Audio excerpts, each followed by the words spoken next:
Weekend Game Plan gets out into the community with Suburban Newspaper's sports editor Mark Lidbetter and the Amateur Sports Report. The perennially happy Mark Lidbetter joining us here on Weekend Game Plan Sports at thesuburban.com for this weekly segment or for the weekly newspaper. He is that sports editor over there. All right, Mark, let us start with a little soccer here in the West Island. Yeah, well, last night at the Dollard Community Center, there was a major announcement and unveil as the Pierrefonds and Dollard Soccer Associations will merge come the 2020 season, and they'll be a force to be reckoned with as the new club will become Force Football Club. The merger will become a 4,000-player organization, as well as blend the facilities of both municipalities for the teams playing under the Force FC banner. And the clubs will sport black and white kits with stylized white and gold logos. And the name Force is an acronym for fidelity to the club and team, odyssey, and journey that a player lives through, respect for the game, club, team, and opponent, courage that the players have, and excellence for which the club and players will strive for. And what prompted the joining is the fact that the Canadian Soccer Association announced a series of reforms for the entire country. And in Quebec, these will take place in 2021, and the soccer landscape will require resources which are currently beyond the reach of each club. The new entity, Force FC, will be able to provide access to all levels of soccer within the new licensing model, from recreational to elite level, quality soccer near home at all levels without players having to travel further for services offered by another club with a national license. Well, this is quite interesting. I grew up in Dollard. I played Dollard soccer for many, many years, and actually my 11-year-old daughter, she sleeps in one of my old I think I wore it as a 12-year-old, as a 12-year-old soccer jersey that I had. It's Dollard on the front, so kind of nostalgic for me. And at least they are able to adapt, and this sounds very exciting. Do you know, Mark, if they're going to play home games in Pierrefonds or Dollard?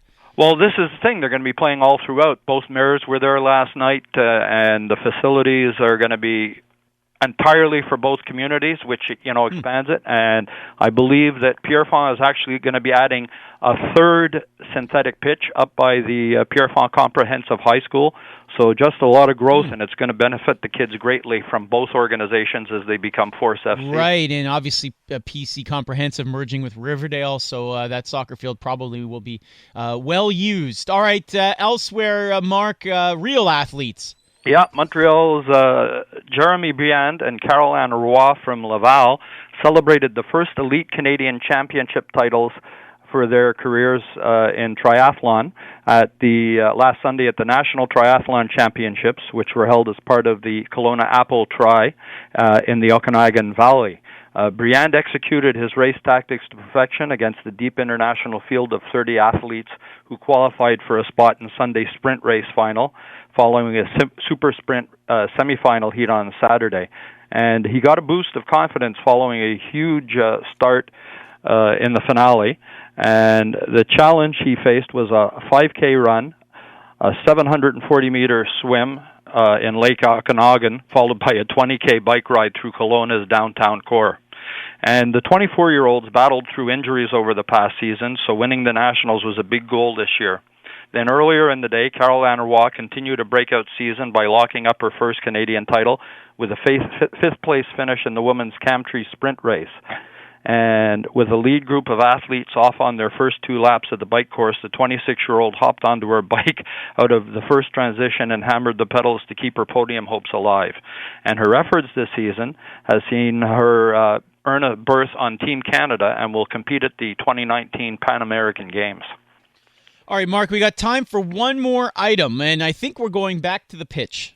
Yeah, we are going to have soccer at Montoy with NCAA and RSEQ coaches in attendance, because from Tuesday to Thursday at Laval's Luzanne Park, 70 soccer players between the ages of 13 and 18 will be showcasing their skills in pursuit of education opportunities. Montoy Soccer, in collaboration with the Toronto Blizzard and Ottawa South United, will host a university identification camp as 30 coaches from NCAA and RSEQ universities will be on hand. That group from the States includes number 3 in Division I Georgetown head coach Dave Nolan, Princeton assistant coach Mike Poehler, and Yale head coach Brendan Faraday. Now, Montoy technical director Marco Masucci utilized his contacts from his time coaching Division I Farley-Dixon University in New Jersey to arrange this event so as to offer top players a platform to showcase their skills in pursuit of higher education. So it's going to be interesting to be up there and watch that. Yeah, absolutely. sports@thesuburban.com is Mark's email for this weekly segment or for the weekly newspaper. Mark, enjoy the nice weather. Looks like it's going to be great all day today. Well, I will see you shortly out in St. Lazare. Yes, playing in a charity tournament out there today. Looking forward to that. I'll see you later, Mark. All right, take care. Have a great week, guys. All right, it's Weekend Game Plan on TSN 690. In fact, that is true. I'll be at the Bedard Park today for a charity softball tournament, playing in several games today as part of the Expos Fest squad led by Perry Giannis. Perry G. Jay Farrar will also be on our team. The injured Anakin Slade will be there as well. So looking forward to that. I think our first game today is at 11 a.m. Weekend Game Plan on TSN 690. Hour number 2 coming up. It's packed, jam-packed. Up next, we'll talk some hockey with Adam Kimmelman of NHL.com. Still some players on the board. Did he think Ryan Dzingel's contract with the Hurricanes was exactly what he should have made? Less, more, we'll get his take on that. Also, later on, Montreal native NBA player Kem Birch will tell you about his Montreal basketball clinic coming up this month, all in our 8 o'clock hour.